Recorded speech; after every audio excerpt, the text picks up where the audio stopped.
Ayun nga pala, shoutout sa Rowename, yung sponsor ni Reyna. Grabe po. Kahit si Reyna ay halos tapos na yung tulong, ang dami pa rin po niyang supporters, ang dami pa rin nag-aabang sa kanya at tumutulong. Grabe po ang human magnetic na Reyna. Hi, what's up everyone? Welcome back sa aking munting channel. Ayan, for today's video, una sa lahat, gusto ko pong magpasalamat sa lahat ng ating mga supporters, mga individual viewers, senior citizens, mga sponsors, at syempre mga iba't ibang grupo. Maraming salamat po at panibagong pag-asa para sa pabahay ni Reyna. At ang video na ito mga kasisi ko, ang highlight natin ay mga marami pong nagsasabi sa atin na mag-ingat daw si Inday Rowanim sa mga suporta na natatanggap niya sa pabahay sa ngayon. At mag-iingat daw po, baka daw po pagkatapos ng pabahay ni Reyna ay babaliktadin rin po si Rowaning na ganyan, no? Babaliktadin daw po na ganyan si Rowaning. So, gaano nga ba ito katotoo mga kasisi ko? Bago natin umpisahan ang video na ito, maraming salamat sa mga naniniwala kay Inday Rowanim. Maraming salamat sa mga nananalangin, mga sumusuporta, walang sawang nagbibigay ng kanilang mga advices. Maraming salamat. Advices na nagmumula sa puso, na walang halong greediness, yun po yung masasabi ko. So, ayan mga kasisi ko. So, sa araw-araw nating pangangampanya sa pabahay, marami pa rin po tayong naririnig na konting ingat lang Rowanim, konting menor-menor lang, tignan mo yung mga tao na nakapaligid sa'yo, tignan mo yung mga ganito ganyan, baka sila rin ang sisira sa'yo balang araw. Para sa akin po mga kasisi ko, ay bago pala yon, sana po ay maisama nyo na rin ang aking munting channel na may subscribe, like, and share kung tunay ka pong nagmamahal kay Reyna at kay Inday Rowanim. Salamat po sa iyong pagtitiwala at lahat ng suporta na binibigay nyo kay Reyna at the same time sa inyong lingkod. So, yun nga po, ang usapin natin ngayon ay mag-ingat daw si Inday Rowanim sa pabahay. Baka daw po ay bandang huli ay baliktadin si Inday Rowanim. Ayan. So, balibaliktarin man po natin ang mundo, mga kasisi ko. Baliktarin mo man kung ano man yung pakay mo para baliktarin mo si Rowanim. Alam po ng kalooban ko, alam po ng Diyos, alam po ng karamihan, kung nakakaintindi ka po na wala pong iba na naglunsad ng pabahay kung hindi po si Rowaning. At kasama po dito ang mga masusugid na taga-suporta ni Rowaning at higit sa lahat sa mga tunay na nagmamahal kay Reyna.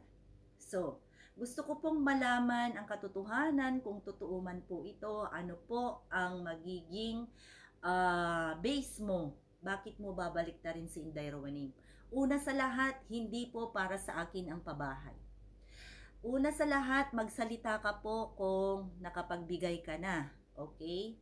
Yun po yung masasabi ko. Kasi marami pong nagsasalita dyan na wala naman po pong naibibigay para sa pabahay kay Reyna, ay marami na pong nagsasalita or yun po. Ang sa akin lang po bilang tagapagsalita at syempre naglilikom para sa pabahay, at the same time ay nakapagbigay naman po tayo ng ating tulong para kay Reyna Pinansyal. Pero sabihin ko po sa inyo, ang pagod, puyat at oras na binigay ni Rowaning dito ay hindi ninuman mapapantayan ng kung sino man po. Kaya yun lang po ang maipagmamalaki ko sa kampanyang ito. At hindi ko po ito ipinagmamalaki dahil basta yung sinasabi nila na mataas ka na Rowaning, wala po sa akin yon. Una sa lahat, hindi naman po para sa akin ang pabahay na ito. So, para po sa ating minamahal na Reyna ng bayan, walang iba si Reyna. At wala po ninuman sa atin, para sa akin, ang pagmamay-ari si Reyna or kailangan mong saklawan. Lahat ng tao na nakapaligid kay Reyna ay kailangan mong diktahan or saklawan ang kanilang mga adhikain, advocacy para kay Reyna, layunin, ganon. So, mga kasisi ko, nagpapasalamat pa rin ako sa mga sumusuporta at walang sawang nagbibigay ng kanilang tunay na advices kay Inday Rowening. So, ngayon, kung in the end ay baliktarin nyo si Inday Rowening, mga kasisi ko, hindi ko na po kasalanan yon. Hindi ko na po kasalanan yon. Panawagan na rin po sa lahat ng mga manonood at sa lahat ng tunay na nagmamahal kay Reyna at na tunay na nagmamahal kay Inday Rowening. Kilala nyo naman po ang inyong lingkod kung paano nagbibigay ng kanyang effort, suporta, time at kung ano-ano pa para sa pabahay na ito. Kaya kayo na po ang bahala kung ano man po ang pambabaliktad na sinasabi nila kay Inday Rowening. Ayan. At sana po bago tayo magplano ng kang ano-ano pa man pang babash or whatever dyan, wala po akong magagawa mga kasisi ko. Ang magagawa ko lamang ay pangatawanan ang kampanyang ito. At salamat sa lahat ng nakikiisa. Salamat sa lahat ng nakikisimpatya, tunay na nakikisimpatya. Kaya naman, shout out sa mga iba't ibang individuals, mga iba't ibang silent viewers, iba't ibang sponsors, major sponsors down sa pinakamababang sponsors. Maraming salamat. Kung wala kayo ay wala po tayong nagaganap ngayon na pabahay para kay Reyna. At syempre sa lahat ng mga tunay na mga grupo na nagmamahal kay Reyna, maraming salamat sa mga iba't ibang grupo na gumagawa ng kanilang kaparaanan para po sa pabahay at kampanyang pabahay. Maraming salamat po. Ang masasabi ko lang mga kasisi ko, balibaliktarin nyo man ang mundo, baliktarin nyo man si Inday Rowening, ang mahalaga na pabahayan natin si Reyna. Nakita nyo naman po ang ating munting effort para sa pabahay na ito. Nasa inyo na kung sino ang inyong mga pinapaniwalaan na mga sinusuportahan. Ang akin lamang pong layunin ay makapagbigay at least ambag sa buhay ni Reyna sa pamamagitan po ng pangangampanya ng pabahay at pagbibigay ng pinansyal na kaya po nating ibigay para kay Reyna. So, para sa akin, hindi po ako mangingialam sa mga kung ano pang grupo, adhikain ng mga grupo. Nire-respeto ko po yan lahat. Mga iba't ibang pakulo ng mga iba't ibang grupo.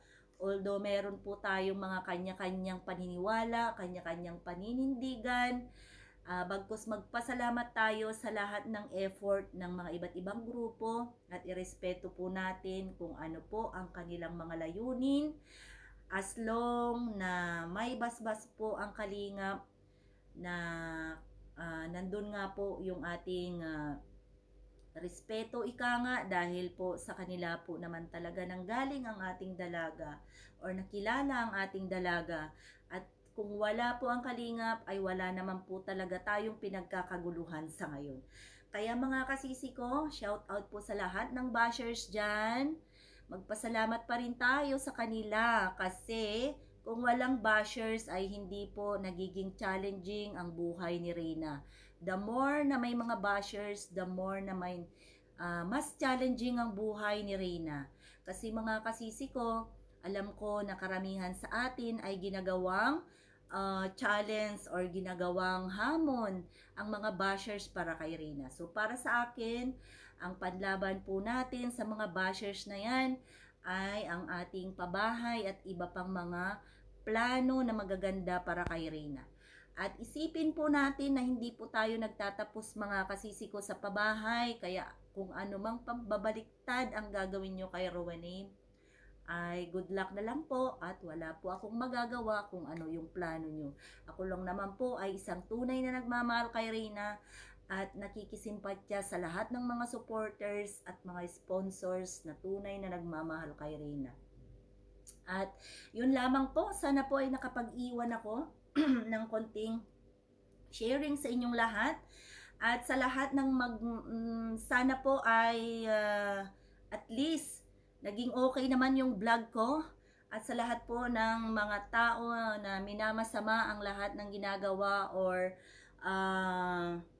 gagawin ni Inday Rowenem, wala rin po akong magagawa mga kasisi ko. Kaya, ayan, wala akong masabi kung hindi. Maraming salamat sa pagmamahal natin kay Reyna. God bless us all. And, yun nga mga kasisi ko, let's have faith na magawa natin lahat. Magampanan natin lahat kung ano man po ang ating mga layunin para sa ating dalaga. Ayan. Bye everyone!